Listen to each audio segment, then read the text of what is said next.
नमस्ते प्रणाम। तो चली रौरा लोग के हम चैत आ गइल बा तो खरवास चढ़ गइल बा तो लगनी खरवास रौरा लोग के हम जनेऊ के गीत सुनावे जा रहल बानी। ओकरा के एक बार जरूर सुनब जा आ गाइब जा आ कमेंट जरूर करब जा कि कैसन लागल।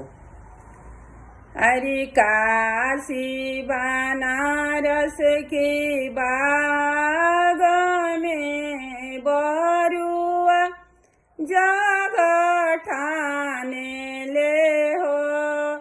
काशी बनारस के बाग में बरुआ जगह ठाने ले हो। कहाँ बाड़े पापाया पना पापा जगिया देखे आवसु हो। कहाँ बाड़े चाचाया पना चाचा जगिया देखे आवसु हो। काशी बनारस के बाग में बरुआ जगह ठाने ले हो। कहाँ बाड़िया माया पनाया भिखिया देवे आवसु हो। कहाँ बाड़िया माया पनाया भिखिया देवे आवसु हो। कहाँ बाड़ी चाचिया पना चाची भिखिया डाले आवसु हो।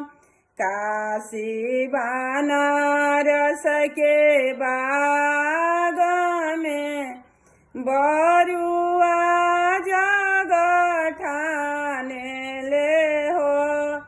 काशी बनारस के बाग में बरुआ जगह ठाने ले हो। कहाँ बाड़े फूफाया पना फूफा जगिया देखे आवसु हो। कहाँ बाड़ी फुआया पना फुआ भिखिया डाले आवसु हो।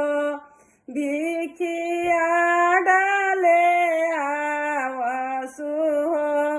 काशी बनारस के बाग में बरुआ जगह ठाने ले हो। कहाँ बाड़े जी जाया पना जीजा जगिया देखे आवसु हो। कहाँ बाड़ी दीदिया पना दीदी भिखिया डाले आवसु हो।